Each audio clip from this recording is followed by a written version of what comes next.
In the 17th century, one man dared to challenge every institution, religion, authority, and public morality. His name was Baruch Spinoza. He was cursed and exiled for his ideas, but it was these very ideas that laid the foundation for the modern world. Spinoza was the first to declare that God and nature are one and the same, that mind and body are inseparable, and that true democracy is the only possible form of a just society. I hope you will enjoy this fascinating journey. And before we begin, subscribe to my channel. Part 1. The birth of a revolutionary thinker. The journey of Benedict Spinoza from being a rising star in Jewish scholarly circles to becoming Europe's most controversial philosopher is one of the most striking intellectual shifts in history. Spinoza was born in 1632 into the Portuguese Jewish community in Amsterdam. He grew up during a time when the Dutch Republic was at its peak, blending religious traditions, commercial advancements, and political innovations. His family was part of the Sephardic Jewish community that had escaped the Spanish and Portuguese Inquisitions, bringing with them painful memories of being targeted for their faith, but also a rich heritage in philosophical and scientific thought. This backdrop was crucial for Spinoza's growth as a thinker, giving him both a deep understanding of religious traditions and a growing skepticism of religious authority. As a boy, Spinoza was a standout scholar, with talents that suggested he could one day lead his community.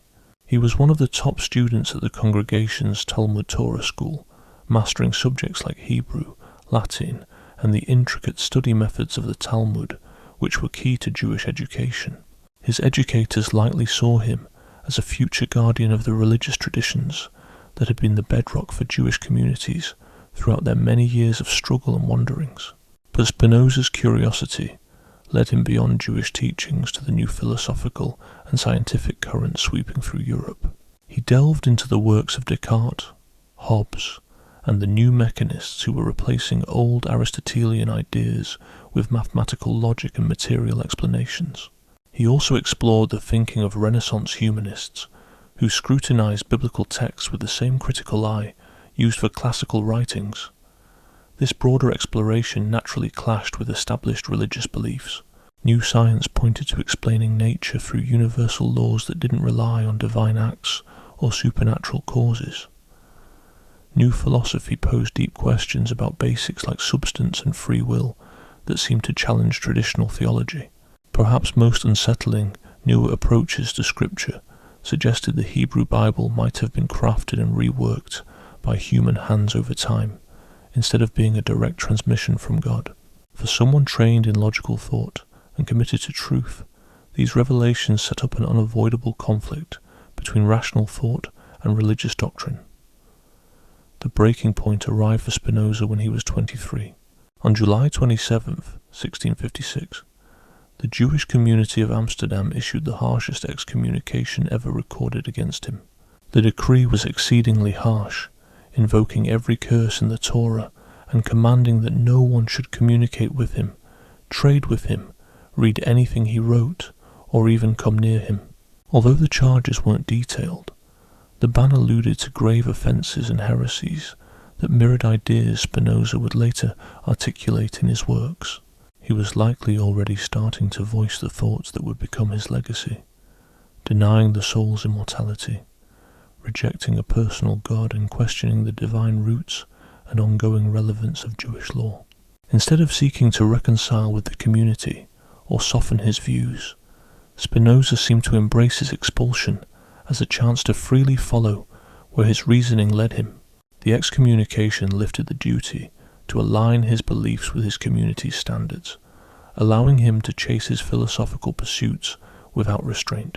He moved to Rheinsberg, near Leiden, where he could quietly formulate his philosophical ideas.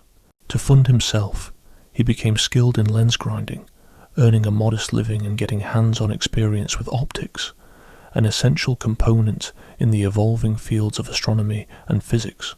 Working with his hands while diving into deep philosophical questions was just perfect for his curious and practical nature. In his time at Rheinsberg, Spinoza threw himself into creating the philosophical frameworks that would consume his life's work. He juggled multiple projects at once, each tackling major philosophical issues from unique angles. His treatise aimed at enhancing the intellect delved into how humans can actually come to know reality in a reliable way. The short work on God, man and his well-being gave an early outline of the metaphysical and ethical ideas he'd later fully develop in ethics. Spinoza's interpretation of Descartes' philosophical principles showcased his grasp of current philosophical techniques while hinting at his own evolving thoughts. All of these efforts laid the groundwork for his big masterpiece, Ethics, where he'd lay out an all-embracing philosophical system logically built from ground principles. This level of intellectual bravery for such a philosophical overhaul is hard to put into words. Unlike others who might make tweaks to existing traditions, Spinoza suggested a complete overhaul of the fundamental concepts people use to understand themselves and the world. He aimed to erase traditional lines between creator and creation, sacred and secular, freedom and necessity, mind and body, individual and universal. Instead, he envisioned reality as a single infinite substance with endless expressions.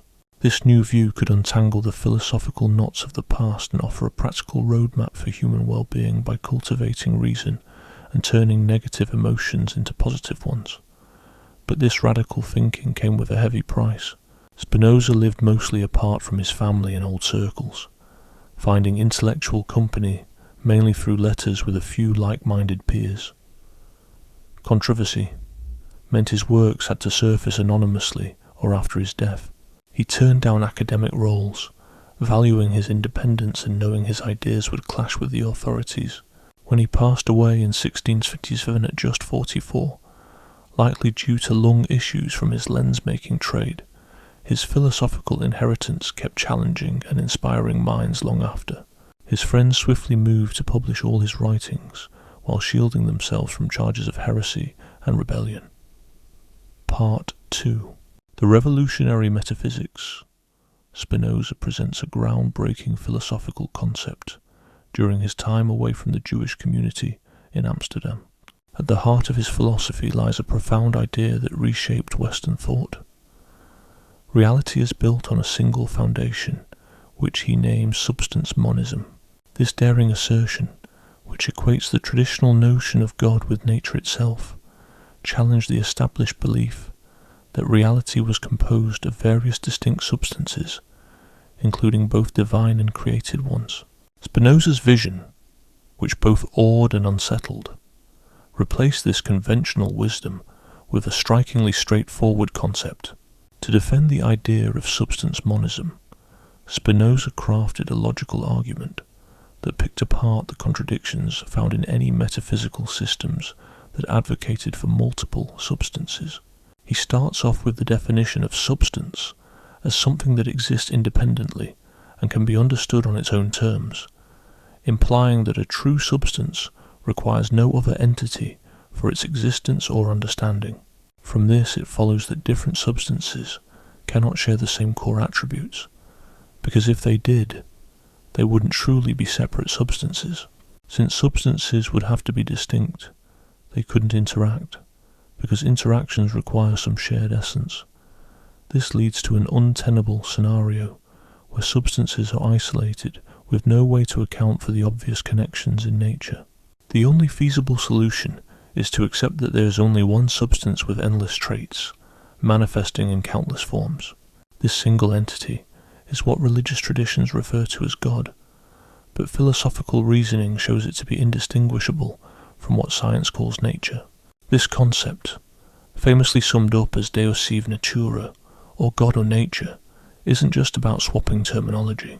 It represents a profound rethinking of what we consider divine and natural, blurring the lines between creator and creation, between the sacred and the mundane, between what's supernatural and what's natural. God isn't some being apart from the universe who intervenes through miraculous exceptions to natural laws. Instead, God is the essence and existence of the universe, an infinite source of creativity woven into every structure and process of nature. Thus, studying nature through science becomes a philosophical exploration of God, and understanding God becomes a deep dive into the fabric of natural reality. This transformation changes how we comprehend divine causation. Traditional views likened God's creation to a craftsman shaping artifacts, with God deliberately crafting the world based on divine wisdom and will. Spinoza dismisses this voluntary creation model for what he terms geometric necessity, suggesting that everything in existence follows the divine nature just as logically as the properties of a triangle arise from its definition. Just as a triangle cannot have more or fewer than 3 sides, reality cannot encompass anything beyond what it does or operate under laws other than those that rule natural processes. Consequently, the world isn't a whimsical creation, but a necessary outcome of divine nature. Everything that exists does so because it must. All events unfold as they have to, and anything missing from reality is necessarily so. Alright, let's think about this. When you really take on board the idea that everything's predetermined, it affects more than just deep philosophical musings. It touches every aspect of how we live and comprehend the world. If nothing happens by chance, the classic belief in divine providence, where God supposedly orchestrates everything for a purpose and answers our prayers, basically loses its meaning. In the same vein, the traditional idea of miracles as extraordinary acts that defy nature's laws can't stand, since there's no magical realm for such acts to come from. What religions often view as miracles could just be natural events that puzzle us because we don't fully understand them. And when people think God's answering their prayers, it's really just the psychological and social shifts in those who prayed that bring about the outcomes. Now, seeing this from a naturalistic lens does not have to strip these experiences of spiritual depth, but it shifts their importance to this world, rather than suggesting something otherworldly. The biggest eyebrow raiser here might be how this worldview seems to deny traditional notions of free will and moral accountability. If humans are simply expressions of one big, infinite reality, and everything naturally follows the divine nature, then our actions might be as predetermined as a planet's orbit or a tree growing. That sense of choice and freedom we feel, just our ignorance about the true causes guiding us. But hold on, Spinoza doesn't say that doing good or bad is a moot point. He argues that ethics should be framed differently, taking a naturalistic angle. The focus should be on actions that stem from our true nature, versus those driven by outside pressures. Real freedom isn't about dodging predetermined events. It's about being guided by what truly defines us, instead of influences that warp and sideline our true potential. This whole fresh take on freedom, it's key in getting what Spinoza proposes about ethics and politics. Part 3. The Architecture of Reality. We dive into how Spinoza tackled the tough puzzle of how one single infinite substance can show up as the many different things and processes we see in our world. He came up with a clever structure that sorts reality into different levels while holding on to the idea that everything is fundamentally one substance. The key players in this setup are something he calls attributes and modes. These ideas help explain how this infinite substance can show up in our physical world without losing its core unity or getting lost in all the diversity. It's a system that's logically sound and powerful enough to make sense of everything in nature. Attributes are basically the core ways we can think about and understand this substance. While the substance itself is limitless with endless attributes, our human minds can only grasp 2 of these infinite parts: extension and thought. Extension covers all things to do with space, time and movement, what physics deals with. Thought involves everything related to the mind and logic, what psychology and reasoning cover. It's important to note, though, that these aren't different substances. They're just different faces of the same core substance, like 2 languages describing the same concept. Each attribute has its own complete set of rules, but neither can give the full picture on its own. So whenever something happens in reality, you can explain it in both physical terms, as a mode of extension, and in mental terms, as a mode of thought. However, these aren't referring to separate worlds. They're just different viewpoints on the same thing. Within each attribute, this substance expresses itself through an endless lineup of modes. These range from universal principles, like the laws of physics or the rules of logic, all the way down to specific temporary things. The infinite modes are those that follow directly and always from what each attribute is all about, like motion and rest for extension, or logic and inference for thought. These rules are universal because they apply everywhere and eternal because they don't change. Further down, you've got finite modes. These include rock formations, plants, animals, and all of the things we see and experience, or thoughts, feelings and ideas in our minds. They're all linked up in super complex ways, making up the natural world as we know it. Spinoza said we can think of the substance, its attributes and modes like a text written in different languages. Just like you can say the same thing in English, French or German, without the meaning itself changing. The substance expresses itself through extension, thought, and other attributes without being stuck to any one particular form. And just like a book makes sense through the connections between words and sentences, this core substance shows itself through all the connections between finite modes. Each mode is part of a bigger network, like words in a sentence, and can't really stand on its own. So the whole setup of different modes within any attribute perfectly captures the essence of the infinite substance, sort of like how a spot-on translation can perfectly reflect the original text. This setup clears up a lot of those classic philosophical riddles that used to stump philosophers back in the day. Like the age-old question of how limited finite things can coexist with an infinite being isn't really an issue anymore. Once you get that finite modes aren't some separate entity, but actually the specific ways that substance reveals its infinite nature, things start to make sense. And the whole debate about how the mind and body, despite being fundamentally different, can still interact isn't a mystery either. It's just that mental and physical stuff are basically different angles on the same underlying reality.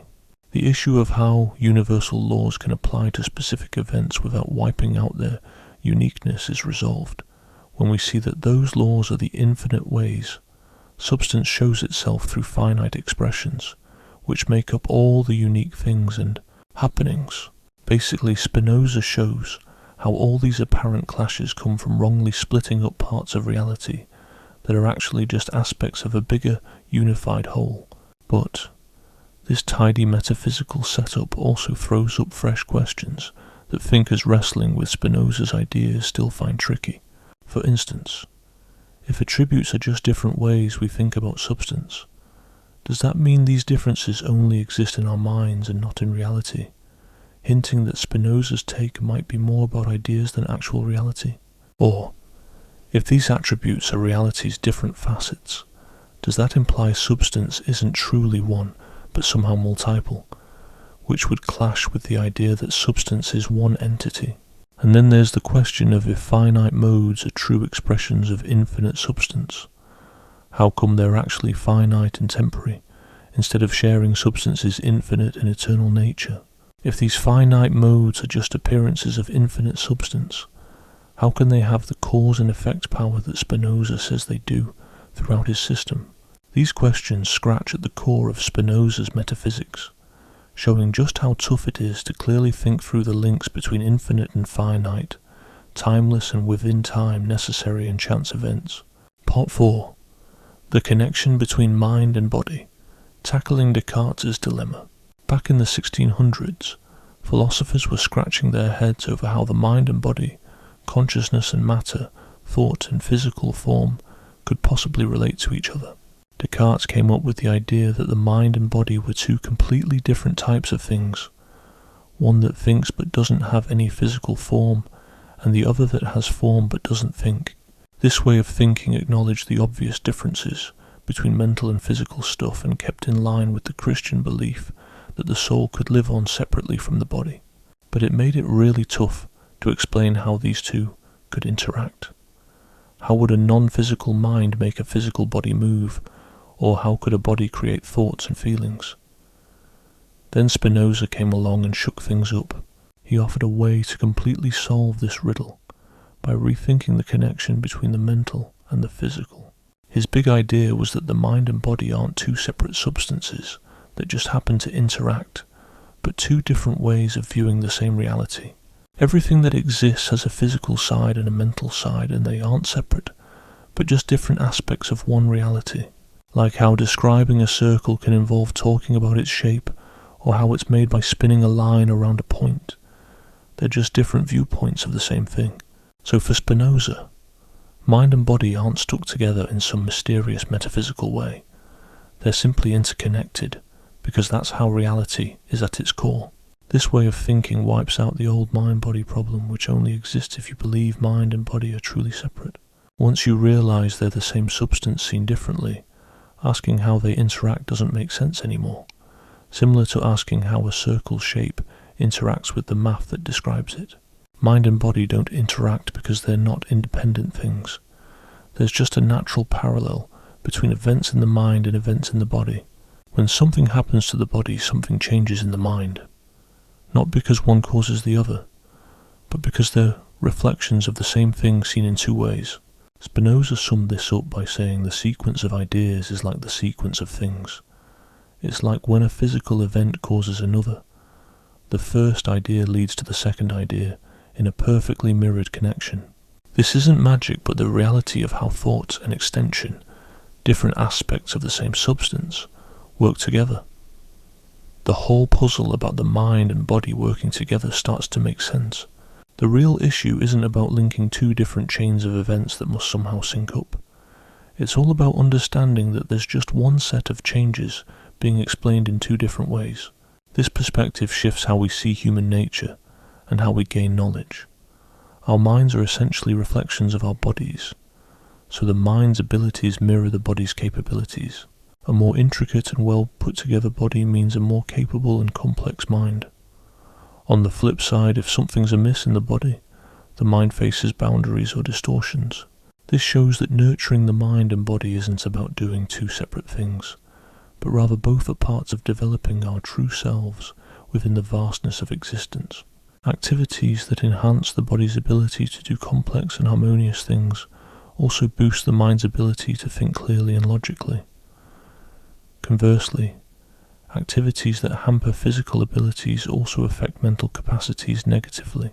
This shifts the old idea of the soul ruling over the body into a view where mental and physical growth are tied together in our journey towards thriving as human beings. Moreover, our understanding of the outside world is shaped by how our body interacts with it. So the depth of our knowledge depends on the quality of that bodily engagement. If external objects influence the body in a way that adds to its complexity, the mind gains clear insights into what those objects truly are. However, if those interactions cause chaos or confusion in the body, the mind gets muddled impressions, reflecting more about the body's shortcomings than the true nature of those objects. Therefore, gaining knowledge isn't just an intellectual pursuit kept separate from real-world experience. It's intertwined with developing the body's capacities to interact discerningly with everything around us. Learning doesn't happen by trying to rise above our bodily existence, but by delving more skillfully into it. Part 5. Alright, let's dive into the core of Spinoza's thoughts about how we perceive and understand the world. He cleverly breaks down human knowledge into different layers, each with its own pluses and minuses. Instead of seeing knowledge as an on and off switch, he paints it more like a ladder with 3 distinct rungs that gradually offer more clarity and insight. This ties back to his bigger idea about humans being limited pieces of an infinite puzzle, always having the potential to grow and become more through discipline and practice. For Spinoza, rising through these levels of understanding isn't just a fancy mental exercise, but something that can profoundly change who you are, helping you become more free, joyful, and empowered. Let's start from the bottom rung with what he calls imagination. This is the kind of knowledge that's built from our everyday experiences, like what we see, hear, or come across randomly. It's more about how things appear to us rather than how they truly are. It's where we get caught up in misconceptions, because it's mostly based on chance and personal perceptions rather than careful examination. Think about it. When you make quick judgments about people or places based on limited experience, or when you go along with what's popular just because it's popular, you're relying on this type of knowledge. Now, imagination isn't utterly useless. It sets the stage for deeper understanding and helps us get through a lot of everyday stuff. But don't be fooled. If we rely only on imagination, it's a recipe for mistakes and superstitions. Moving up, we get to reason, the middle rung. Here you'd be engaging in systematic exploration of things that always hold true, like universal principles. Reason steps away from the specifics and looks at things more broadly. It's about understanding what has to be true, and not just what happens to seem true. This type of thinking is what you use when tackling geometrical proofs, natural laws, logical ideas, or moral codes through in-depth analysis. It's far superior to imagination because it isn't limited by personal biases or cultural norms, aiming instead at truths that stand strong no matter where or when. Reason gives you the building blocks for science and morality, but it isn't the be-all and end-all. It misses the nuanced details of individual cases, dealing with universals in a somewhat detached manner. Finally, we arrive at the top rung, intuition. Intuition is all about grasping the true essence of an individual thing, not just in general terms, but in its unique, one-of-a-kind context. Unlike reason, intuition doesn't work in a step-by-step process. It's more of an immediate aha moment, where you see how a universal concept comes to life in a specific instance. You see the inherent necessity of how any individual thing derives from the nature of everything, God, in Spinoza's terms. It's like understanding not just that humans are thinkers, but seeing how that thinking plays out in a specific individual, or realizing not just that love is generally joyful, but recognizing how it unfolds in a particular relationship. That's the kind of rich, direct insight intuition offers.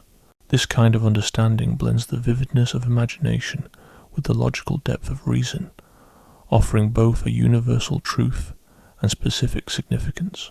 Intuitive knowing lets us perceive things under the eternal perspective, viewing them as necessary reflections of an infinite substance rather than merely results of finite causes. Moving from imagination to reason and finally intuition isn't just about gathering more info, but it's a shift in the very way we think. With imagination, our mind mostly reacts to stimuli from outside, linking things based on timing and habits rather than pure logic. With reason, we get more proactive, conducting detailed inquiries and honing our skills in abstract thinking and universal understanding. Through intuition, our mind blends creative flashes with solid logic, allowing us to see the core realities with an insight that goes beyond just feeling or reasoning. This journey enhances what Spinoza refers to as the mind's thinking power, or its ability to form a large number of well-rounded ideas all at once. This is not just about learning more facts, but reshaping our consciousness to align better with principles of unity and integration. Each knowledge stage brings its own set of emotions and real-world consequences. Imagination, by showing things as random and uncertain, usually sparks emotions like hope, fear, love, hate, joy, and sadness, all of which sway with life's unpredictable events. Reason, in revealing how things are interconnected, brings about more steady emotions, such as the peace that comes with comprehension, or the firmness of knowing necessary actions. Intuition, seeing things as part of timeless truths, fosters what Spinoza dubs the intellectual love of God, a joy that is deeply personal yet detached, appreciating individual things without clinging to their temporary nature or usefulness. This emotional shift isn't just a side effect of growing our knowledge, but a critical element of it, because emotions are expressions of how we relate to ideas and their subjects. So nurturing higher types of knowledge also means nurturing a higher emotional existence and a deeper connection with the world around us. Part 6. Right at the core of Spinoza's take on human nature is this groundbreaking idea called conatus. It's all about this deep-down drive or effort that's basically what makes everything what it is.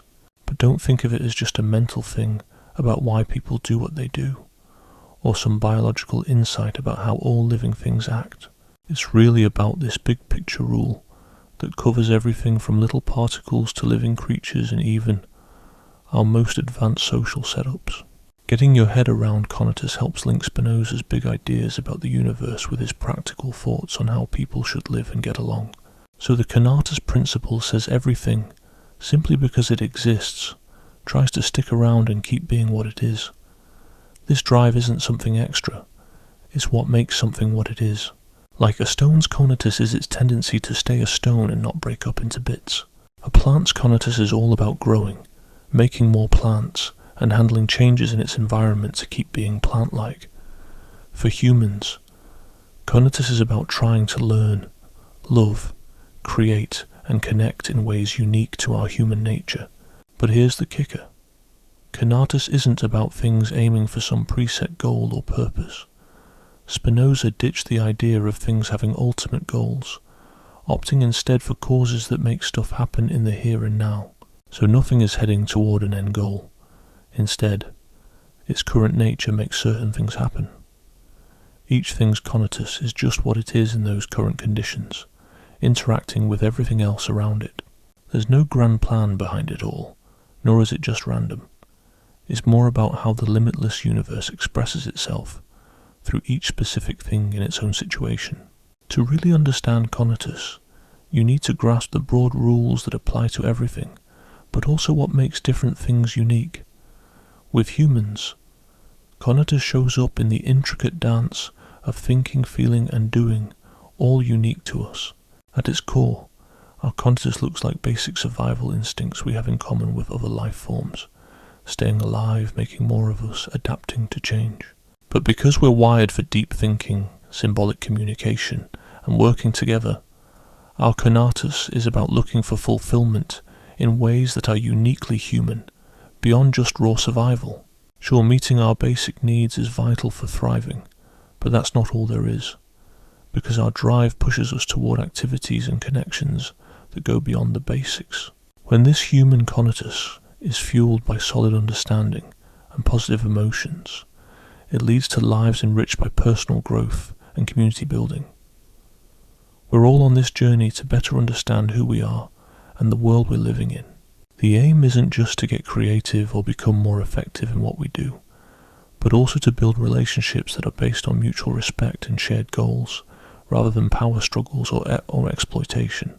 This pursuit gives rise to what Spinoza refers to as active emotions. These feelings don't just happen because of outside forces, they come from who we truly are. We feel joy when our ability to act and think expands. Love blossoms when we see others and the world around us as enriching our lives. Desire becomes about engaging in activities and relationships that promise to help us grow even further. These positive emotions create a cycle that boosts our capacity to think clearly and act effectively, which in turn leads to feeling more empowered and satisfied. On the flip side, when our efforts are driven by unclear ideas and passive emotions, it leads to lifestyles that stunt personal growth and harm social cooperation. We end up clinging to external things we can't control, forming likes and dislikes based on a shallow understanding of them, and building relationships that rely on dependence, competition, and manipulation. This kind of struggle is what Spinoza calls passive emotions. These feelings highlight our weaknesses and limitations, not our strengths. Sadness hits when our ability to act and think decreases. Hatred sneaks in when we start blaming others for holding us back, and fear centers on potential threats to what we've grown attached to. These negative emotions create a cycle that weakens our ability to think clearly and act effectively, leading to more frustration and feeling disempowered. The goal isn't to get rid of our natural drive or life force. Doing so would be against our very nature. Instead, it's about channeling it into forms of expression that uplift and enhance who we are at our core. Part 7. Alright, let's dive into Spinoza's take on emotions, which is honestly one of the sharpest explorations of human feelings in philosophy. When you first think about emotions, you might picture them as these puzzling feelings disrupting our logical thoughts out of nowhere. Spinoza flips that idea on its head by seeing emotions as something just as natural as physical or biological things, something we can dig into and make sense of. His approach doesn't shrug off how essential emotions are in our lives, but instead hands us the tools to grasp where these feelings come from, what they're up to, and how we might tweak them to boost our well-being. His theory is packed with insights that help us understand emotions better, and offers some solid advice on dealing with them wisely and with resilience. At the heart of Spinoza's ideas about emotions is the thought that they're not these separate little pockets, apart from our thinking, but are a kind of thought themselves. Specifically, they're ideas paired with a sense of shifts happening in how much we're capable of acting or doing. When something makes us feel more vibrant and able, we feel joy. On the flip side, when something hampers this feeling of capability, we're clouded with sadness. Encountering things outside ourselves that mess with this ability can spark love or hate, depending on whether they rev us up or bring us down. When we start looking at the future, expecting changes based on what we know or have gone through, hope and fear pop up as joy and sadness wrapped in uncertainty about what's coming next. Every type of emotion we go through is like a remix of these basic feelings, born out of the interplay between our drive, our situation right now, and how well we understand ourselves and what's around us. Now here's where Spinoza draws an important line: the divide between passive and active emotions. Think of passive emotions as the reactions that hit us when outside forces pull the strings, often leaving us in the dark or out of control. When stuff doesn't go how we want, we get angry. When we're blindsided by things beyond understanding, we feel fear. When it seems like others have what we don't, envy creeps in. And falling short of what's expected by others brings about shame. These passive emotions tend to cloud our judgment and make taking effective action tougher, trapping us in loops where we're constantly just reacting. Even though they can be useful on some level, they're kind of like chains keeping us tied to whatever outside factors control our happiness and self-worth. On the other hand, active emotions burst forth when our reactions spring mostly from understanding and creating of our own doing. Here's when we truly express our core selves rather than just echoing whatever external limits are set on us. We feel genuine joy when we're stretching our minds, creating and bonding in ways that build us up. Love grows for people, activities, or ideas that push us to be more, to know more, to connect meaningfully. Desires become about growing and nurturing our true human potential, not just chasing temporary whims. These sorts of active emotions pave the way for clearer thinking and more effective action, setting off empowering cycles that boost our freedom and ability to steer our own lives. Shifting from passive to active emotions isn't just about flipping a switch with sheer willpower. It's deeper, tied to how well we truly get and see things around us. Changing how we see ourselves, others, and the world around us doesn't happen overnight. It's a slow process of forming better ideas. When we start understanding why things happen to us, we're less likely to react with needless anger, fear, or lust. Instead, we can handle things more calmly and in ways that really help us in the long run. As we figure out what truly matters to us, we become less reliant on others for approval and find joy in our own actions and connections. By recognizing ourselves and others not as lone competitors, but as part of a larger whole, we open up to emotions that bring us together instead of tearing us apart. This kind of emotional growth is both personal and social, because our feelings are deeply influenced by our interactions with others, and we learn more about ourselves through these connections. When people cultivate positive feelings, they create an environment that encourages others to do the same. But when negative feelings dominate the social atmosphere, it becomes harder for individuals to grow emotionally. Hence, personal growth and community improvement go hand in hand. Both require shifting away from reactive to more intentional and proactive ways of living. Communities thrive when they are built on understanding, teamwork, and a shared vision of well-being. These environments help individuals unlock their potential and experience the benefits that come from personal growth. On the flip side, communities filled with distrust, Constant conflict and clashing goals tend to produce negative emotions that stifle both personal development and group harmony.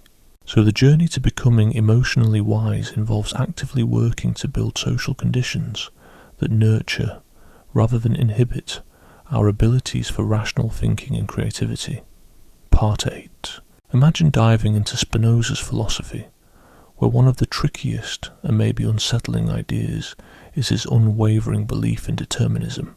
This is the notion that everything happening now is because of past events, all governed by universal natural laws. For many, this seems to wipe out the idea of human freedom and moral responsibility, making it feel like our ethical choices lack real meaning. It's a viewpoint that could shake our very sense of self and how we relate to each other as a society. Yet Spinoza doesn't just throw ethics out the window. Instead, he believes that really getting what necessity means can help us better understand human freedom and moral growth. Weirdly enough, he doesn't see necessity and freedom as opposites, and suggests that true freedom comes not from escaping causation, but from truly grasping what makes us and our actions tick. A big piece of understanding Spinoza's stance involves seeing that not all causes are equal when it comes to our freedom and well-being. When outside forces twist us away from our true nature, that's what Spinoza might call alien necessity. This kind of influence takes away our power and independence. It's when we're moved by reactions that come from not fully understanding ourselves, or when we follow the herd instead of our true values. Even though these actions are still determined like everything else in nature, they don't represent who we truly are. They show how outside pressures can direct our lives towards their goals, leaving us feeling trapped, even if we're not physically restrained. Our actions are serving the outside world's agenda, not our own. But on the flip side, Spinoza talks about self-determination. This is when our choices genuinely reflect our inner selves and enhance our power and independence.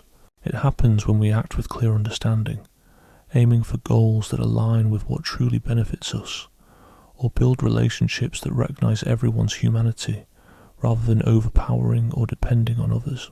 In these moments, while our actions are still determined by causes, they truly mirror our own essence, rather than being puppets to outside influences.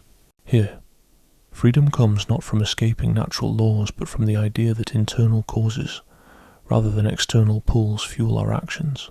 We find true freedom in being guided by our own nature, even though our actions are still results of circumstances. This new way of looking at freedom reshapes how we see moral responsibility. Typically, people think that to hold someone accountable, that person must have made a true choice, something that could have gone differently. However, Spinoza flips the script, suggesting that since everything is determined, there's no ultimate responsibility. Even so, this doesn't diminish the role of ethics. Instead, it asks us to focus on how we can help folks develop in ways that let them act in line with their true selves, rather than betraying it. Instead of pondering whether someone should be praised or blamed for things they've already done, it's more helpful to think about what kinds of experiences and influences might help them grow wiser, more compassionate, and more effective down the road. This shift from a focus on punishment to education echoes Spinoza's bigger idea that humans are part of the natural world. Our growth can be nurtured with the right guidance, rather than seeing us as mysterious creatures whose actions can't be pinned down to natural causes. Achieving freedom, understood as becoming masters of our own lives, requires slowly building a deeper understanding of the complex web of causes we're part of. The more we dig into what drives our desires, beliefs, and actions, the better we can tell which influences align with our true selves and which ones are just external pressures messing with us. This journey of self-awareness means recognizing ourselves as finite pieces of a greater whole, and that we can only truly strive for fulfillment through activities that align with our nature as rational, creative, and social beings. As we build this understanding, we become less prone to getting swayed by outside forces and more capable of organizing our lives around things and people that truly boost our energy and happiness. The peak of freedom happens when our actions naturally flow from a clear understanding of who we are and the situation we're in, with no tug of war between what we're set to do and what we choose to do if we fully grasped our reality. In those moments, the old clash between freedom and necessity vanishes, as our necessary actions perfectly express our free nature. Part 9. The Art of Living, Ethics and Human Flourishing. Spinoza's take on ethical philosophy really shakes things up when compared to the usual focus on duties and rules coming from outside forces. Instead of wondering what God, society or reason asks us to do, Spinoza flips the script and wonders what kind of life truly helps humans thrive. What are the character traits, relationships and actions that boost, instead of shrink, our core abilities as thinking social creatures? His way doesn't delete moral judgment. It just roots it in a careful look at what truly benefits human well-being, steering clear of some high-up standards that might not jive with who we are by nature. The ethical theory born from this is both deeply philosophical and super practical, giving us not just lofty ideas but real tips on building the character and smarts needed for genuine happiness and real accomplishment. At the heart of Spinoza's ethics is his view of human nature as driven by a love for understanding, creating and forming bonds with other thinking beings. Unlike other ethical ideas that kick off with the belief there's a natural beef between self-interest and moral duty, Spinoza says that properly graphed self-interest naturally includes looking out for others' well-being and being dedicated to lifestyles that lift, not drop, humanity's shared flourishing conditions. It's not about tossing aside our interest for others, but realizing our true interests only get met in a society rich in mutual understanding, cooperation, and a shared zest for a life of reason and creativity. Someone who tries to lift themselves up by bringing others down ends up ruining the very social groundwork needed for their own success. On the flip side, the person who helps foster conditions that prop up everyone's success also gives themselves the best shot at growth. So, enlightened self-interest and real morality go hand in hand, not at odds, though this harmony gets real obvious only to those who gain a real grasp of their nature and situation. The key virtues in Spinoza's ethical setup are traits that boost our ability to think clearly, act creatively, and have meaningful bonds. Courage is what keeps us moving towards our real goals, despite obstacles and resistance. Meanwhile, temperance helps us dodge getting sidetracked or lessened by too much love for quick pleasures or outside stuff. Generosity makes us see and back what others truly need, and justice means dealing with folks based on their real contributions and needs, sidestepping random likes or biases. Wisdom knits these virtues together, giving us the smarts to see what helps humans thrive in tricky, ever-changing settings. These virtues aren't outside rules shutting down natural desires. They're about truly growing our nature when guided by clear understanding, rather than muddled ideas and reactive feelings. So building virtue isn't about beating down our nature, but more about really growing it fully and truly. The peak of human thriving, per Spinoza, is found in what he calls the intellectual love of God, marking the ultimate step from imagination and reason to deep, intuitive knowledge. This love is a mind thing, not just a heart thing, because it sprouts from a clear understanding of our link to everything rather than a fuzzy connection to specific, limited things. It's meant for God or nature because its focus isn't any finite object, but the boundless creative force manifesting through everything, including us. And it's true love because it's about happily seeing our core bond with the source of all existence, not trembling before some outside power. When someone reaches this kind of intellectual love, they find a sense of fulfillment that doesn't rely on outside factors because it comes from grasping the timeless and essential connections that form the core of reality. This doesn't suggest pulling away from dealing with everyday issues.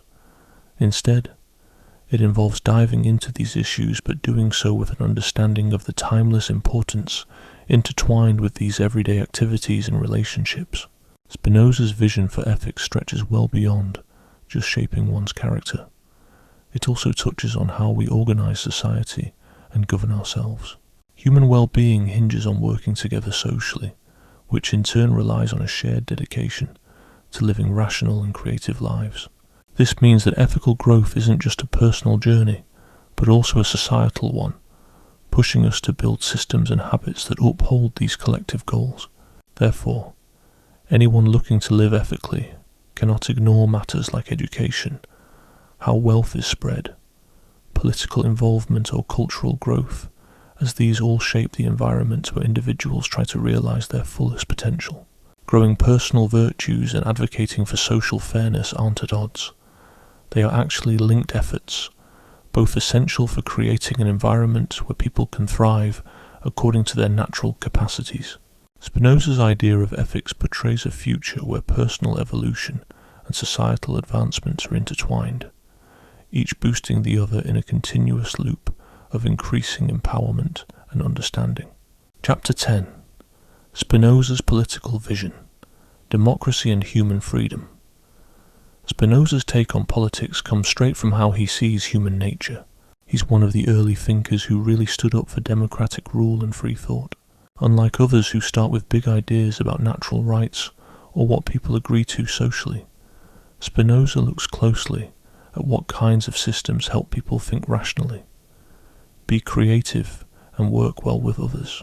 By doing this, he lands on some ideas that were quite bold then and still shake things up today, like backing popular rule, being open-minded about different religions, and putting traditional authority under the spotlight of logical analysis. Spinoza's political ideas do more than just lay out how power currently works. They offer a blueprint for how it might better promote human well-being. At the heart of his thoughts is how he connects individual strength to group power. No one's success hinges solely on their own skills and hard work. The social setting plays a big role too. Alone, even the most talented people can't achieve much, but in the right community, everyday folks can do amazing things. This means lifting up individual abilities requires building systems where people can work together smoothly instead of wasting energy in arguments and rivalry. Political structures should be judged not by how well they fit some theoretical ideal, but by how good they are at enhancing collective growth in rational and creative ways. In Spinoza's view, the best government taps into the multitude of skills and viewpoints of its people, aiming for goals that reflect shared human values while honouring each person's uniqueness. When you dive into how Spinoza sees governments, it's clear he leans towards democracy, although his take on it isn't quite like the ancient or modern ideas. Unlike early thinkers who feared democracy meant chaos, driven by uninformed masses, he believed big diverse groups are more likely to come to smart conclusions than small cliques of so-called experts. This happens partly because different perspectives bring more issues to light, plus public debates encourage focusing on the common good over personal gain. Unlike more current theories that zero in on how votes are counted or choices tallied, Spinoza thinks the real power of democracy is what people learn and become through participating. Being involved in discussions about group interests helps folks get better at thinking things through, making sensible decisions, and working alongside others, while also feeling more connected to the common good. Democracy isn't just about smarter choices.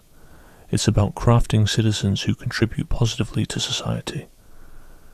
A key link in Spinoza's thought is between political and intellectual freedom. He contends that the strength and success of a government rely on its citizens' willing support, which comes from their clear-minded belief that the government truly serves them. If a government tries to hold onto power by silencing ideas, spreading falsehoods or crushing dissent, it cuts at the roots of the very rational debate needed for citizens to see its authority as legitimate. Real political stability isn't about getting rid of disagreements, but creating an environment where people can voice their opinions, where these opinions can be looked at and either included in policy making or logically countered through open debate. Having the freedom to think and express oneself isn't just something stable societies can afford to ignore. It's crucial for keeping citizens who think for themselves on board voluntarily. Trying to force everyone to think the same way always leads to bitterness, dishonesty, and secret defiance, which ruins any chance for real political teamwork. Spinoza's take on how religion fits into politics shows his larger goal of keeping personal belief separate from public actions, while being strict about both. He points out that governments can't really dictate what people believe, since beliefs come from complex personal experiences and careful reasoning that can't be controlled by force. What they can and should manage are the outward actions that impact the community as a whole, regardless of what personal beliefs drive those actions. This suggests that religious practices should be allowed as long as they don't harm social harmony, and religious leaders shouldn't get any special treatment compared to other citizens. The government's job concerning religion isn't to declare any particular beliefs as true or to ban religious expression, but to make sure that different faith communities can live side by side peacefully, contributing to the shared goal of building a fair and prosperous society. This strategy calls for a clear separation between religious and political powers and a solid commitment to the values that keep this separation effective. Part 11. Spinoza's take on religion and scriptures. When it comes to pulling apart traditional religious authority, Spinoza stands out as one of the heavy hitters in philosophy. At a time when doubting religious teachings could get you in serious trouble, think banishment or worse, Spinoza didn't back down. He used the same logical tools on religious texts as he did with natural sciences and math. The aim? Not to wipe out religion, but to sift through it, keeping what's truly spiritual and moral, while leaving behind the superstitions and political muck that's piled up over the ages.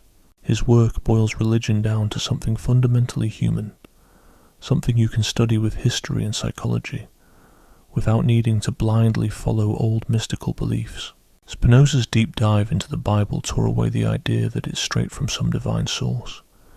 He showed how the Hebrew scriptures are products of human effort, full of complex edits and rewrites. Those books credited to Moses, David, and the gang. Turns out they were pieced together later by folks with their own agendas, political and theological ones. This doesn't drain the text of their moral or spiritual juice, but it does mean they're open to the same kind of scrutiny we give any ancient writings. By understanding that biblical writers were just regular people trying to speak to their times, we can dig into what they really meant, instead of swallowing the interpretations that came later, no questions asked. Spinoza didn't stop there. His take on prophets and revelation spins off his naturalistic view of the world. Forget about prophets being some divine mouthpieces.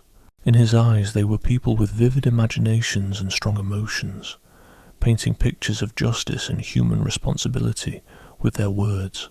Their impact didn't come from supposed divine hotline access, but from their gutsy stands on morality and pushing back against the rules set by political and religious bigwigs of their day. Spinoza's take keeps what's truly useful in prophetic tales, while ditching the need to believe in miracles that fly in the face of natural laws. It also shows us that today, we can tap into the same moral depths and critical thinking without needing to wave around claims of divine sanction. What Spinoza did with his religious critique goes beyond just rethinking scripture. It shakes up how society deals with political power and the freedom to think for ourselves. For ages, religious powers claimed they had the divine right to decide not just what people believed, but how they ran their communities and even did science. By pointing out that religious texts are human handiwork, Spinoza knocked down these grand claims to authority, carving out space for free thinking and rational scrutiny across all walks of life. This doesn't mean tossing out everything tied to religious beliefs. Instead, it calls for taking a close, rational look at all claims to truth, regardless of any supposed divine origins.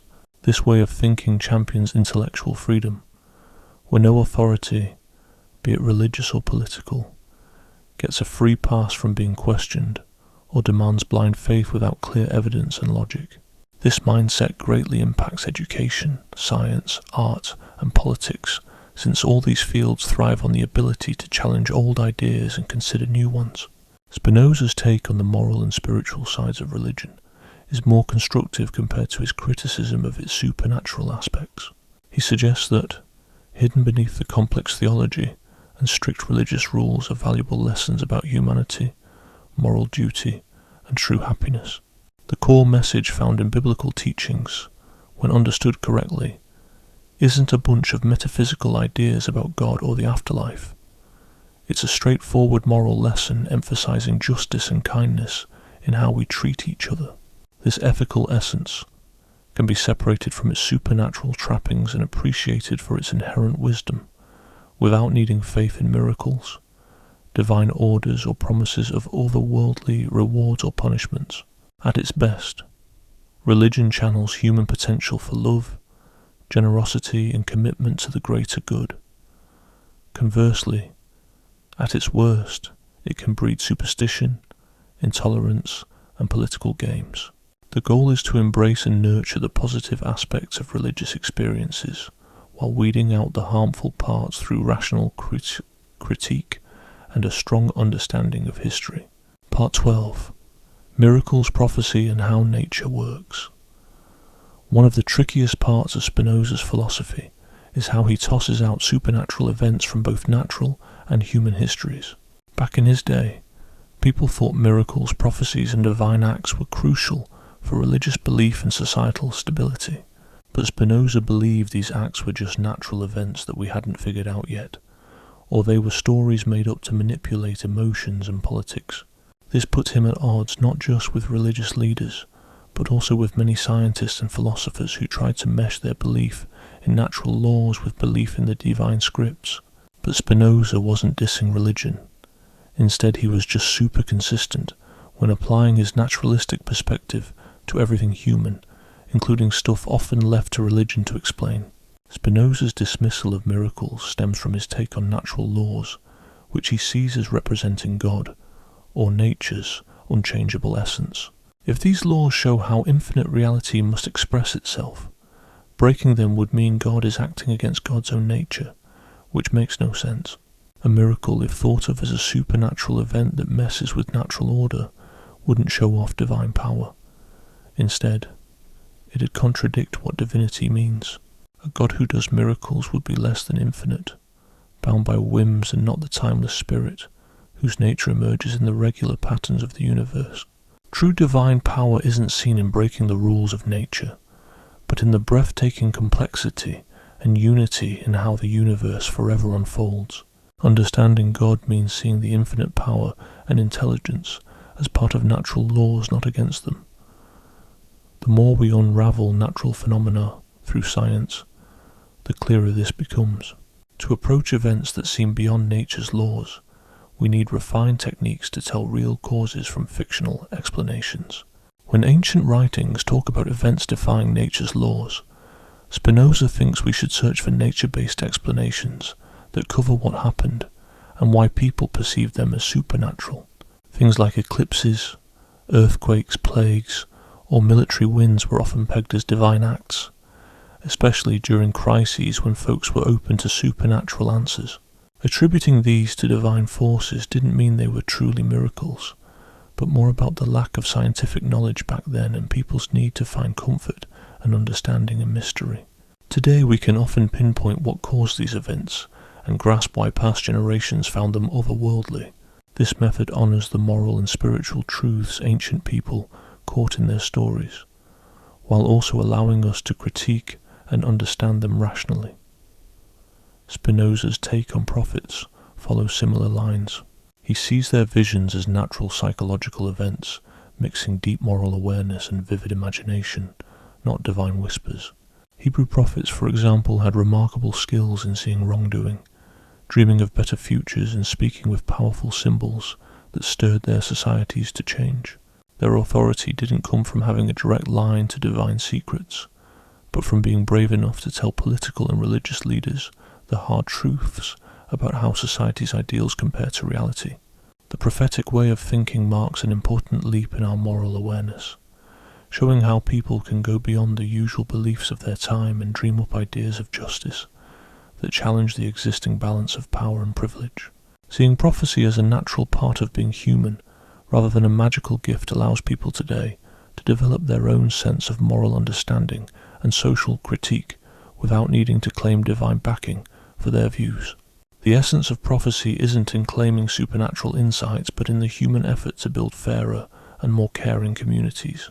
Removing supernatural elements from how we understand our history and the world around us isn't just about religious beliefs. It touches on the core of how we think and organize society. When we stop blaming unknown powers for things we can't explain yet, we're pushed to come up with better ways to investigate and analyze, slowly expanding what we truly know. This creates a cycle where each scientific breakthrough shrinks the space for superstitions to creep in, while at the same time, holding on to superstitions gets in the way of exploring the natural causes we could uncover. Also, when leaders in politics and religion can't hide behind mystical reasons for their choices, they have to present logical reasons that can be debated by the people their decisions affect. This encourages more democratic and open government, where power relies on convincing others rather than claiming unquestionable, mysterious authority. So removing the supernatural from how we see the world isn't just about theory. It's a crucial step toward forming societies that are free and run on reason. Part 13. So let's break down what Spinoza is all about when it comes to politics. His take is pretty different from the ideas his pals Hobbes and Locke laid out. Instead of imagining that political authority is this artificial thing that clamps down on our natural freedom, he sees it as something that grows out of our basic human need to work together. You see, humans can't quite manage everything on their own. So Spinoza thinks that a real political community is something that naturally forms because people realize they need to team up to get things done. This leads to a concept of political obligation that's more about boosting what people can do, rather than holding them back. Spinoza doesn't think of natural rights as some kind of divine decree. Instead, he ties them directly to what power each person actually has in the real world. Essentially, you have the right to do whatever you're capable of doing. This way, rights aren't vague moral claims. They're concrete facts about what people can actually achieve. In the wild, without any established rules, your rights are only as big as your power to act. Conflicts happen when folks with clashing goals can't both win because of limited resources or abilities. These disagreements either get settled by the stronger party coming out on top, or through people finding ways to work together for the betterment of everyone involved. When people figure out that collaborating beats going solo, that's when political society kicks in. It's not about signing on to lofty principles, but about testing whether or not those arrangements actually enhance everybody's ability to reach their goals. For Spinoza, a government is good if it makes its citizens smarter, more creative, and able to form meaningful connections. Evaluating a government, then, isn't about seeing if it follows traditional rules or was born from some original social contract. It's about checking if it genuinely improves human lives and lets people reach their full potential by fostering collaboration while appreciating individual differences. Folks support such a government because it's in their own best interest to keep the environment that enables flourishing in place. Finally, Spinoza doesn't shy away from critiquing other political systems. Take monarchies. He notes that concentrating all the power in one person's hands isn't great, because their personal agendas might clash with the common good. Plus, they might not really get or even care about the different needs and contributions of their people. Aristocratic systems spread power out a bit more than monarchies, but still keep it within a select few. These elites often have interests that differ from the general population, and because they are somewhat isolated, they might not fully grasp what it takes to create a thriving society. In contrast, democratic systems spread power the widest, pushing leaders to create policies that benefit everyone. These systems also give citizens the best chance to practice thinking critically and working together. But democracies have their own set of issues, like stopping the majority from imposing its will on minorities, all while staying inclusive and responsive. The answer isn't in cutting back on democratic involvement, but in fostering the qualities people need to see that they're all interconnected, with shared goals that drive towards everybody's success. Spinoza believed that political freedom wasn't about living without rules, but rather living under laws that represent the community's collective insight, aiming for the common good, and not just serving a few individuals' or groups' interests. These laws don't hinder personal freedom. Rather, they provide predictable structures that reduce the fear of others interfering with personal goals, and create settings where teamwork achieves things one person alone couldn't. Building these laws is an ongoing democratic conversation where citizens sharpen their rational thinking, practical decision-making, and mutual understanding, feeding into the collective intelligence that directs political choices. Joining in politically isn't just about defending personal interests, it's an essential part of human growth, helping people embrace their nature as rational, social beings. The peak of political freedom comes when individual success aligns perfectly with the community's well-being, all because society is set up in such a way that personal achievements naturally boost the common good. Part 14. So Spinoza didn't exactly write a detailed manual on education, but his philosophical ideas give us some deep insights into how people develop their core abilities and the role social structures play in either aiding or blocking this growth. According to him, there are 3 types of knowledge, and these shine a light on education being way more than simply passing on information or picking up handy skills. Instead, it's about fundamentally changing how we see the world, helping folks shift from just following others to actively making and understanding knowledge and values themselves. This idea of education as a vehicle for human transformation isn't confined only to what happens in schools. It also touches all the societal frameworks and cultural traditions that influence how people understand their place in the world and how they interact with it. This perspective critiques educational methods that stifle human potential while offering a vision for more effective ways of learning, which aim to nurture free-thinking and rational individuals who can build just and thriving communities. At the heart of Spinoza's thinking about education is his view on human growth. He sees it as a journey where we increasingly refine our ability to form better understandings about ourselves and our environment. Kids start out using their imagination, forming beliefs based on what they see, feel, and experience socially, instead of relying on detailed exploration and logical thinking. Sure, this type of imaginative knowledge helps them get through immediate tasks, but it also lays down the superstitions, biases, and wrong ideas that lock many adults in mental and emotional prisons their whole lives. Education, as per Spinoza, should aim to steer learners from this mere imagination to reasoning, and finally to achieving an intuitive grasp that comprehends the essence of things in relation to broader truths. This journey isn't just about cramming more facts into our brain. It demands a fundamental reworking of our consciousness, governed by deeper understanding and evaluation principles. True education, then, involves cultivating the mind as well as moulding character. After all, how we think is deeply intertwined with our emotional health, and our ability to reflect rationally relies on being free from negative emotions. The teaching methods we use to spur this kind of educational evolution must be in tune with how human cognitive and emotional abilities naturally grow. We can't ask young kids to dive into deep philosophical thought when they haven't yet anchored themselves in real-world experiences and creative imagination, but we shouldn't restrict them to repetitive learning that doesn't tap into their growing knack for thinking independently. A productive approach to education involves crafting environments where students can independently uncover principles through guided explorations, rather than just swallowing what teachers and textbooks say at face value. Teachers should act less like vaults of fixed wisdom and more like guides in the learning process, encouraging students to hone their skills in observing, analyzing, and creatively synthesizing information. The aim isn't to churn out clones following established norms, but to foster intellectual independence and moral bravery, so individuals can think on their own while still being open to insights from others.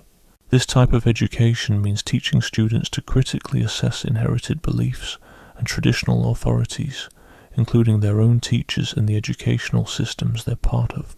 Lastly, the social aspect of education carries equal weight to the individual side of things, since we grow our unique capacities by interacting with others who share our basic human nature while showcasing diverse talents and viewpoints.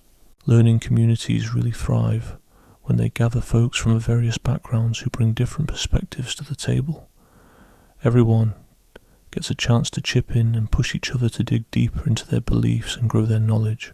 To make this happen, it's crucial to foster an atmosphere of mutual respect and open-mindedness.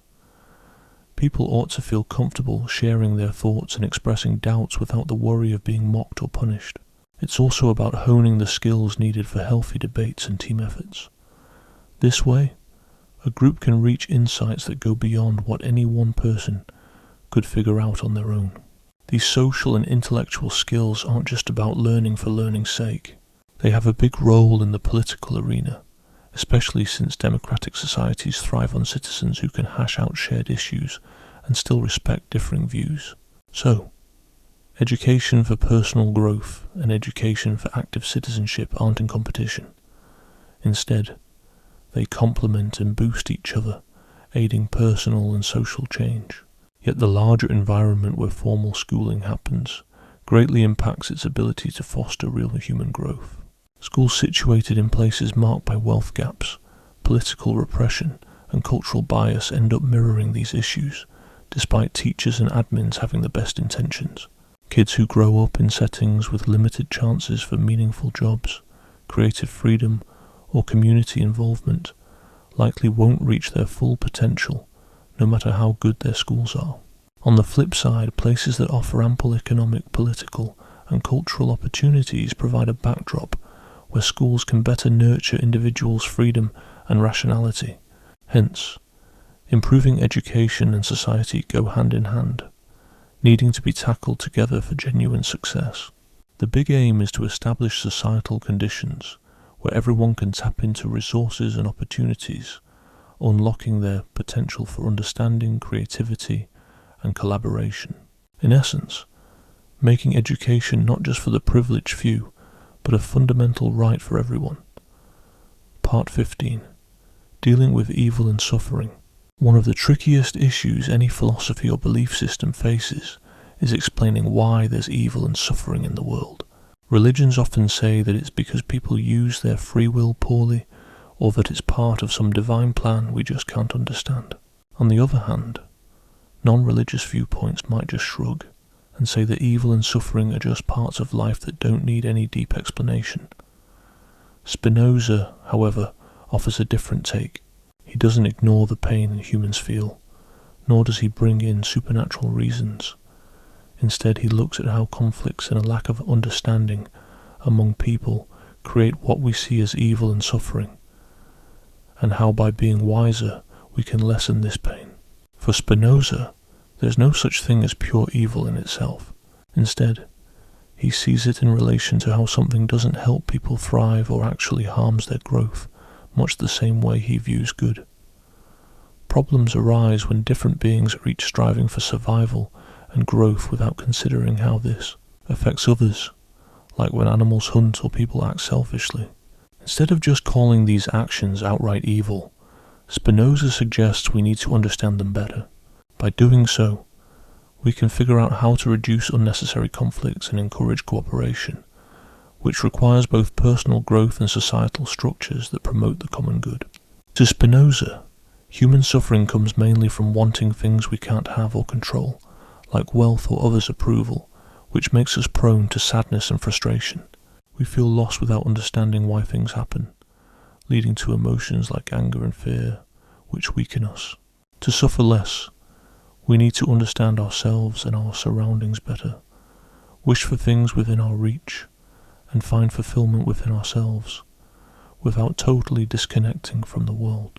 Spinoza also tackles the role society plays in evil and suffering. If societies are centered around competition for limited resources instead of working together to create more, and if they dole out opportunities unfairly, they create more conflict rather than less. This prevents people from developing their potential to minimize harm and maximize cooperation. When power gets concentrated in the hands of those whose goals don't align with the common good, it sets the stage for folks to exploit each other instead of helping out. In this kind of setup, even people with good intentions end up doing things that might hurt others just to look out for their own well-being and that of their families. And those who try to stick to high moral standards often find themselves at a disadvantage compared to those who just don't mind using trickery or force. The fix isn't about telling people to be better individually, but making changes to the system that encourage working together and break down walls that stop us from building social systems based on mutual respect and commitment to human well-being.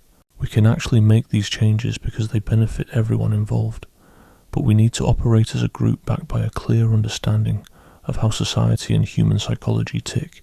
Reducing the bad stuff and suffering in the world isn't some pie-in-the-sky fantasy, but something we can realistically work towards by coming up with better ways to organise our society, guided by a clearer understanding of human nature. Now, Spinoza's ideas don't promise to wipe out every last bit of evil and suffering in life. These issues come naturally, since we live in a world with limited resources and competing interests. But he points out that a chunk of the problems could be greatly lessened if we grow wiser, build more effective social structures and provide education that preps folks to contribute constructively to cooperative communities. We're not aiming for some state of perfect happiness where there are no limits or conflicts. Instead, we want to create environments that allow people to thrive in their natural state, while cutting down on unnecessary suffering and boosting chances for creativity and meaningful connections. This takes ongoing effort from both individuals and society as a whole, steered by the best insights into natural and social processes, accepting that our understanding is always a work in progress, subject to change with new experiences and better analysis. Ultimately, dealing with the problem of evil and suffering isn't about giving up or avoiding reality. It's about continuously using our human smarts and compassion to tackle the real-world challenges of making our individual lives and society more adequate. It's a challenge for our brains to engage deeply and our hearts to commit fully to the well-being of ourselves and each other. Part 16. One of the most puzzling and debated topics in Spinoza's philosophy is his idea that the mind has an eternal aspect, suggesting that people can achieve a kind of immortality by gaining deep, true understanding. At first glance, this seems to clash with his firm belief in naturalism, implying that there is something about humans that goes beyond the time-bound limits that apply to all finite parts of existence. Yet Spinoza argues this is a natural outcome of his exploration of different types of knowledge and how they connect to the core makeup of reality. To grasp this concept, one must pay close attention to how he differentiates between time and eternity, as well as how he sees individual minds relating to God or nature's infinite intellect. He also outlines how using reason and intuitive insight can shift how we relate to time and our finite existence. This teaching isn't about comforting us with ideas of personal survival after death, nor does it lead to a modern belief that everything ends with death. Instead, it provides a naturalistic perspective where we engage with timeless truths, moving beyond the usual divide between living in time and existing beyond it. Spinoza's idea of eternity stems from his clear-cut division between two different ways of relating to time. One is tied to everyday experiences, and the other rises from deeper levels of understanding and existence. Most of our everyday life reflects what Spinoza calls duration, which is the passing sequence of events where finite things interact with each other in the ongoing dance of cause and effect in nature. Our bodies mature in age, our needs appear and get met or thwarted, and our connections start and end, with our lives moving down an irreversible path that shapes our personal history. This life lived in time is real and crucial, yet it only shows one aspect of our full reality as part of an infinite existence. By using reason and intuitive knowledge, we not only see things in their timeline, but also recognize their eternal qualities, the unchanging patterns and essential structures that define what they truly are, separate from their temporary forms and happenings. These eternal parts are not detached from the temporal ones. Instead, they highlight deeper layers of the same reality, accessible through more thorough ways of knowing. Our minds don't become eternal by escaping our physical, finite life, but by nurturing the ability to comprehend finite things, ourselves included, through the lens of eternity, rather than just as a series of moments. When we understand mathematical truths, logical concepts or scientific facts, We're tapping into ideas that are eternal, since their truth isn't confined by when or where they're considered. They embody timeless aspects of reality itself. When we come to understand our true nature as finite parts of an infinite existence, we not only see our life's progression, but our eternal value as vital expressions of divine essence. The ultimate form of understanding, the intellectual love of God, allows us to participate in the timeless activity where infinite existence reflects on itself through its finite expressions. This doesn't mean escaping our finite condition. Instead, it's about more profoundly understanding our finite situation as it mirrors universal truths and joins eternal processes. Our minds achieve a form of eternity, not by becoming limitless, but by cultivating the ability to think eternal thoughts, thus becoming part of infinite understanding. This concept of mental eternity deeply affects how we see personal identity and the meaning of life and death. After the body's end, what remains isn't the personalized identity, complete with its memories, wishes and social bonds, but the eternal aspect of the mind that's all about its capacity for understanding eternal truths. So the whole idea is that living forever isn't something that just happens to everyone. It's something you have to work at by building up your reasoning and intuitive thinking while you're alive. If you spend your life mostly daydreaming or getting tossed around by your feelings, you won't really create much in your mind that lasts beyond your physical life. On the other hand, if you're focused on gaining understanding and nurturing active emotions rooted in solid knowledge, your mind starts to tap into eternal activities, which lets you hit a different kind of immortality, one that's about merging with the timeless parts of reality. This isn't like the everlasting life some religions talk about, or the total nothingness as some believe, but instead is about being part of timeless processes that go beyond typical individual limits. The big takeaway from this idea isn't about easing worries about life after death, but rather shifting how we understand living well while we're still here. Knowing that the eternal parts of our minds grow through knowledge and wisdom gives us another reason to dive into philosophy and ethics, instead of just chasing after quick thrills or material stuff. Realizing that our lives have eternal worth as unique expressions of an infinite something helps us find meaning, without the need to hit particular milestones or be remembered down the road.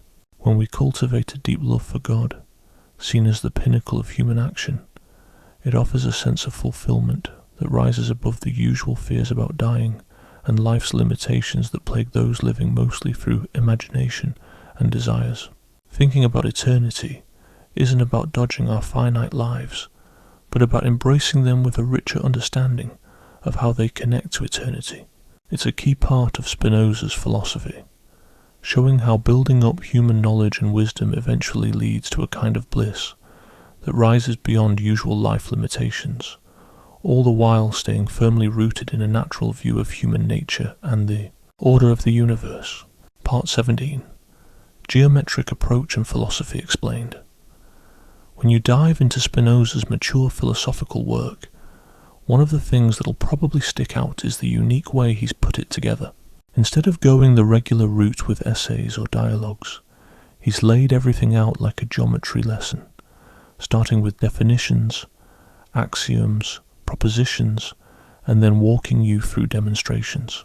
This isn't just him being quirky. It reveals his deep beliefs about how philosophical knowledge should be framed. He was all about finding real certainty on life's big questions. So, what's this method do for him? Well, it sets up a structured way to reason from simple truths and makes sure nothing is swayed by emotion or rhetoric, something that often muddles genuine debate. Plus, if you follow the logic, you see how every truth connects back to the core beliefs about existence. Grasping why Spinoza did it this way and how it works in his system is key, if you want to get what sets his work apart and why it's still valuable today, especially for anyone trying to tackle big questions in a serious, systematic way. Spinoza's inspiration for using this method came from his admiration for math. He saw it as the real deal, a kind of knowledge that anyone could agree on if they used their reason. Unlike sciences that lean on specific observations that could change, math works from those sure-shot definitions and axioms to conclusions that naturally follow. This kind of knowledge is rock solid, applies to everyone, and builds on itself clearly and consistently. Spinoza was convinced that philosophy could be just as certain and systematic, provided it was structured like math. That meant he needed to nail down the basic ideas and rules for not just metaphysics, but also ethics and politics, and figure out every consequence by sticking to strict logic. His dream was for his philosophical system to click with folks as naturally as Euclidean geometry did, cutting through the bickering and doubts that philosophy has always faced. This geometric method does more than clarify thoughts. It shields philosophical reasoning from getting twisted by things like feelings, bias, or wishful thinking. When philosophers use stories or their own tales to present ideas, readers might get swayed by stuff unrelated to the actual argument. Things like a writer's charm, emotional pull, or agreeing with what most people believe can sway judgment, messing with a fair assessment of logic and evidence. By focusing purely on the logic and skipping the fluff, this format helps avoid such distractions. It nudges readers to judge the strength of the argument each step of the way, not based on who said it, or how nicely it was put, or if it fits their past beliefs. This setup is ideal for real philosophical investigation, where the aim is uncovering truth rather than winning people over or voicing personal or cultural opinions. However, there's a flip side. This geometric way of doing things can be tough for folks used to more traditional philosophy. Spinoza's dense logical format in ethics demands a lot of attention and deep thinking. It's tough, especially if you're not used to formal reasoning. Without stories, examples, or clear ties to everyday human issues, his work might come off as abstract and feel a bit detached from real life. You can't fully grasp each point without seeing how it ties into earlier definitions and proofs, so picking and choosing parts is tough, without losing the full impact of the ideas. Because of this, some people think the geometric approach actually makes it harder to share important thoughts, as it seems accessible only to those who are really tech-savvy in this area.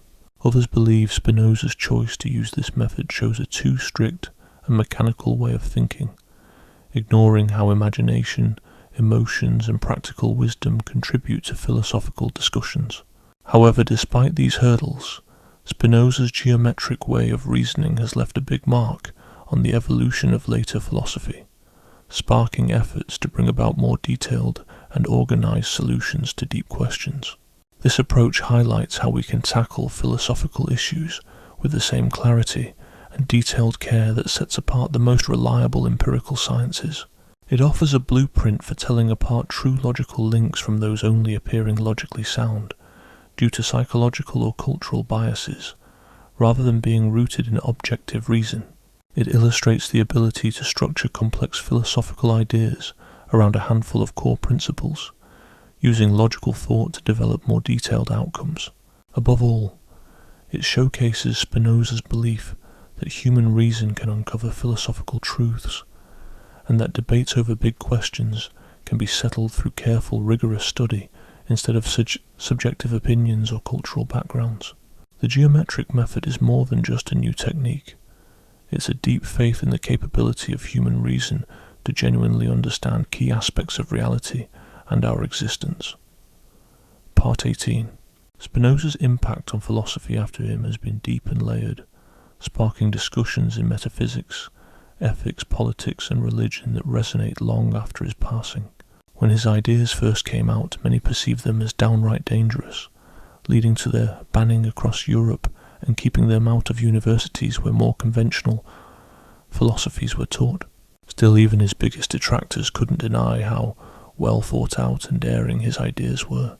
Eventually, Spinoza's concepts seeped into broader philosophical discourse, often through thinkers who, while not agreeing with him entirely, still drew from his way of seeing things. Over the years, interest in Spinoza has waned and surged, with different eras uncovering aspects of his work that speak to their particular challenges. During the late 1700s and early 1800s, German idealists like Fichte, Schelling, and Hegel saw in Spinoza's idea of everything being one substance an alternative to the dualism that Descartes had popularized. They took Spinoza's unified vision of reality and, in their way, used it to tackle the split between things like subject and object, freedom and necessity, and the finite versus the infinite. Hegel, for instance, saw Spinoza as the first to truly grasp the concept of the absolute, but critiqued him for not fully dealing with issues like change and historical context. By engaging with Spinoza's work, these thinkers helped develop dialectical methods that tried to balance Spinoza's unified viewpoint with elements of transformation in history. Rather than just adopting Spinoza's views wholesale, German idealists reshaped his ideas to tackle new philosophical problems and their era's issues. This trend of reinterpreting Spinoza's ideas carried on, with the 1800s and 1900s seeing a renewed interest in his naturalistic take on human behavior and society, as scholars and scientists got better at examining mental and social phenomena. Philosophers like Feuerbach and Marx utilized Spinoza's materialism to critique idealist philosophy and religious beliefs, examining how human consciousness is molded by societal and material influences. Nietzsche saw Spinoza as an early thinker to his own approach to morality, replacing divine commands with a perspective that viewed human values as natural expressions. Freud recognized how Spinoza anticipated some psychoanalytic ideas, such as how unconscious motivations can shape conscious thoughts, and the idea that self-awareness can enhance personal freedom. This work laid the groundwork for modern approaches in fields like psychology and sociology, treating human actions as another facet of the natural world instead of some supernatural anomaly. Today, Spinoza's ideas continue to matter, sparking discussions about consciousness, the mind-body relationship, and emergence, topics central in today's philosophical debates, particularly concerning the philosophy of mind and cognitive science. His way of comparing mental and physical traits foretold current theories on how the mind's unique qualities arise from but can't be completely boiled down to physical processes. The way he talks about drive and emotions has shaped today's studies in fields like neuroscience and embodied cognition, which focus on how motivation and feelings play crucial roles in human behavior and thinking. His idea of individual identity as evolving patterns rather than fixed souls has fed into modern debates about personal identity, highlighting change over permanence. Environmental thinkers see his view of humans as small parts of nature as helpful for tackling ecological issues by bridging the gap between people and nature, a rift heavily felt in industrialized societies. Political thinkers use his ideas on democracy and shared intelligence to forge new paths in democratic governance, focusing on the power of participation to bring change, rather than simply tallying up people's wants.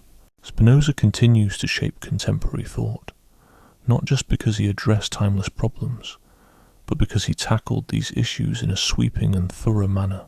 Unlike many philosophers who focus on insights in specific areas without linking them to larger systems, Spinoza crafted a cohesive view where big questions about reality and life are interconnected.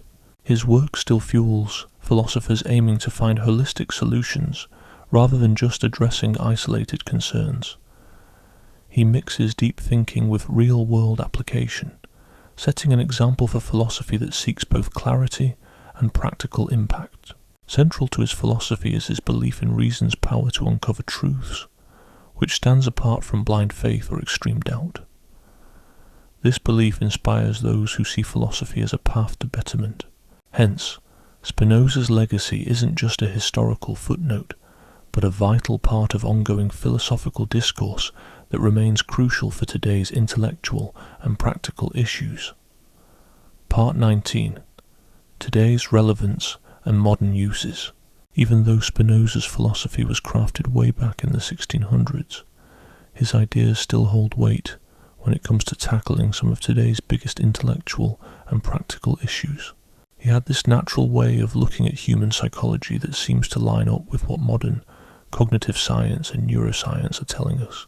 On top of that, his thoughts on political democracy offer useful ways to think about getting people more involved in government and making smarter group decisions, stuff that's pretty crucial for modern democratic ideas. When it comes to environmental issues, Spinoza's perspective was all about how humans relate to the world around them. He provides a middle path between seeing nature as something to exploit and viewing it as a distant entity to be admired but untouched. This approach could really lead to better ways of dealing with ecological problems. Most significantly, his ideas of human happiness steer us towards growing reason, nurturing active emotions, and fostering cooperative relationships. His philosophy gives us a refreshing alternative to the often self-centered individualism or the rigid collectivism out there, all while promoting better personal and societal growth. Recent findings in neuroscience and psychology back a lot of what Spinoza was saying about how our thoughts and feelings are tied to our bodies.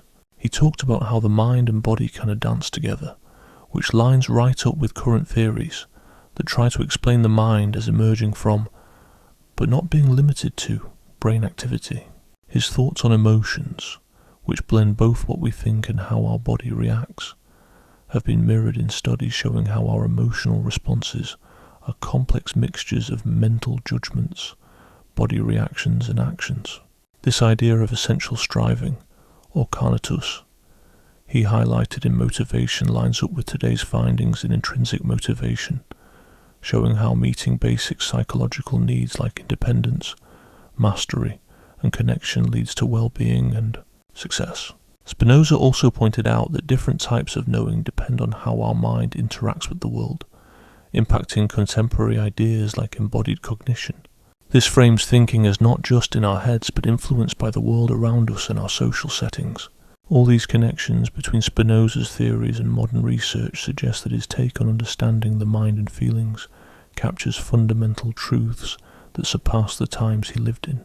In the realm of environmental thought and ethics, Spinoza's work is a goldmine for creating better views on how we relate to nature.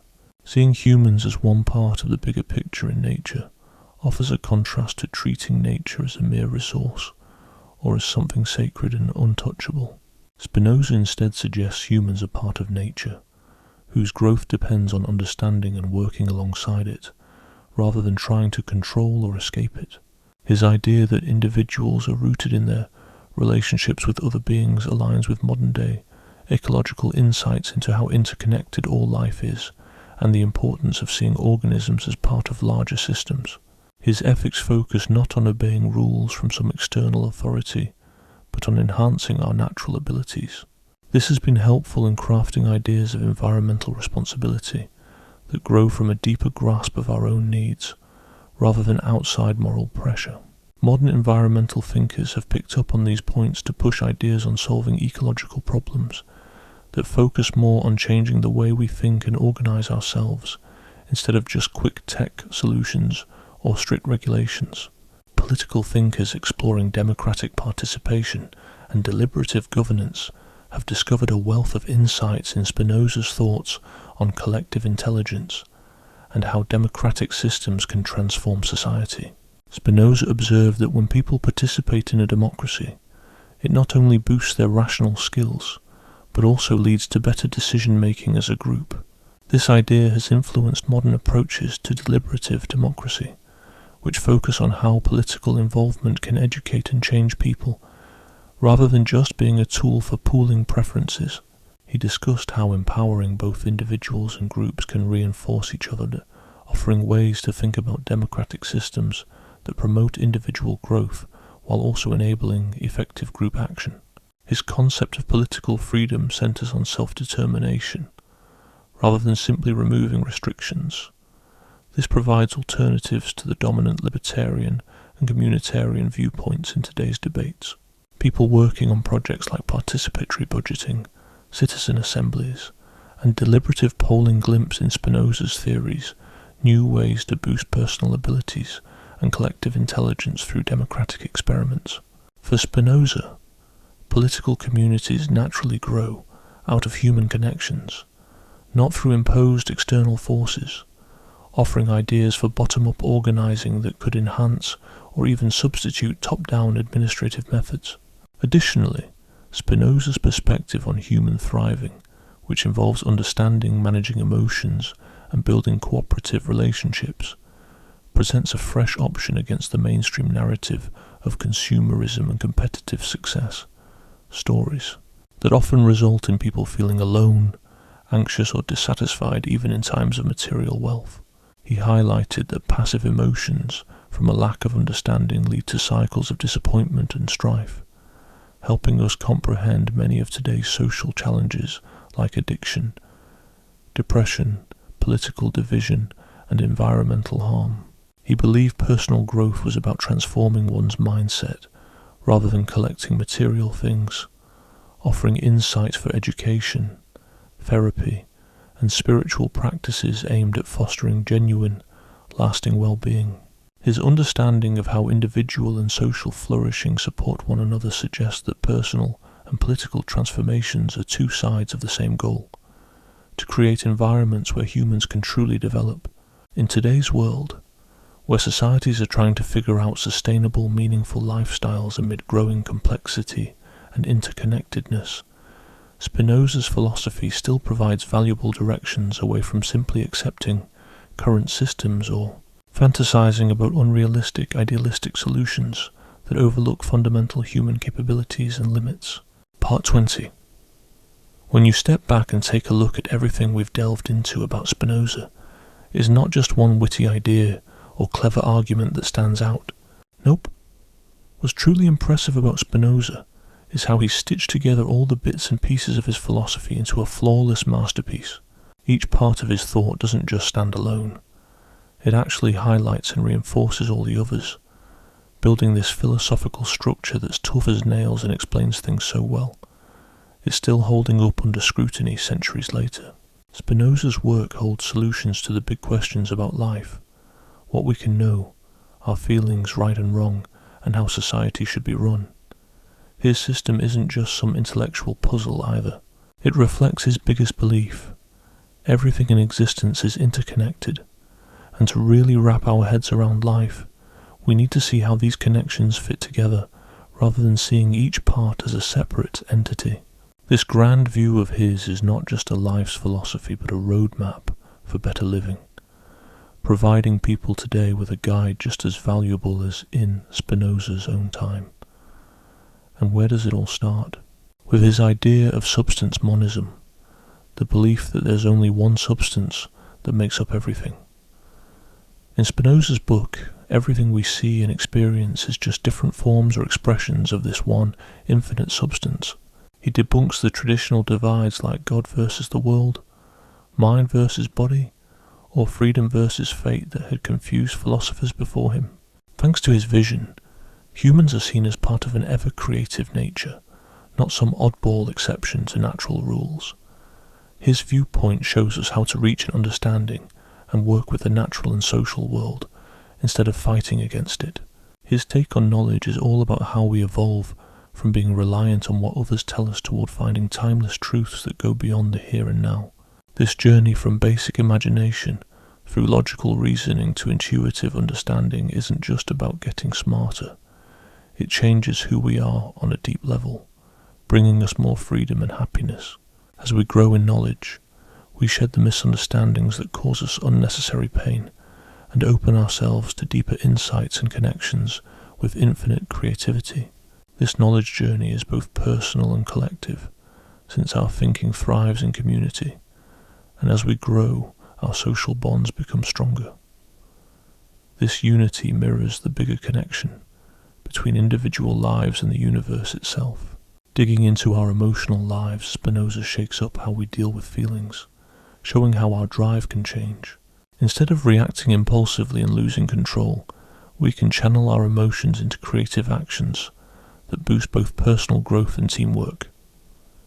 He sees emotions as part of nature, changes in our ability to act. By getting wise about our feelings, we not only understand more about what we experience, but also learn how to grow emotional strength and insight. The difference between passive and active emotions highlights how our basic drive as humans can either make us more reliant on outside factors or empower us to become more independent and effective. This shift in our mindset ties directly to how we learn and understand the world. When our emotions are active, they're fueled by clear ideas, whereas passive emotions suggest we lack proper insight into ourselves and our surroundings. Blending how we think and feel leads to the idea of true human thriving, where logic and emotion aren't at odds but entwined. Spinoza's ethical and political thought describes how our personal growth and social change go hand in hand, driven by our natural inclination to be rational, imaginative, and social creatures. His pragmatic approach to ethics suggests that understanding what truly benefits our well-being comes from a methodical study, and not from superstitions or cultural norms.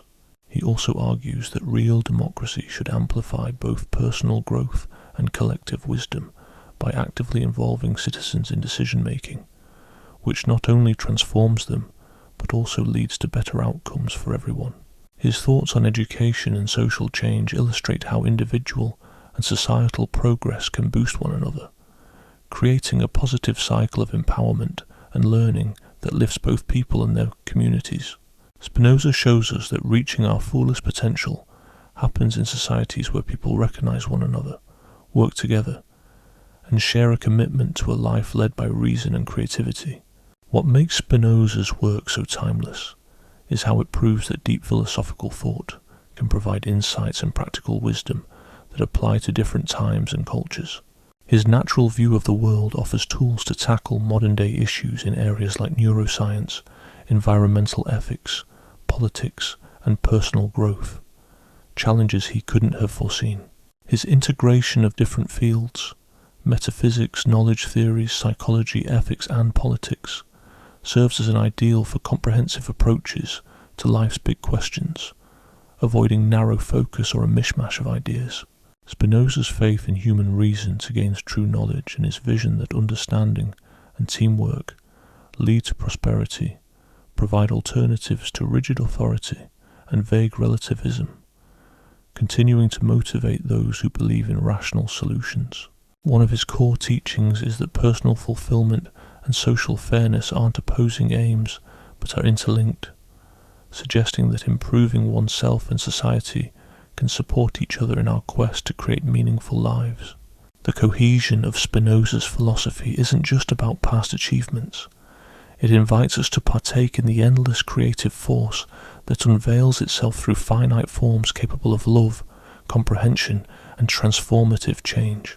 By delving into all aspects of what Spinoza proposed, we witness how one incredible intellect defined a perspective on reality and human potential that still manages to push, inspire, and guide those searching for wisdom today.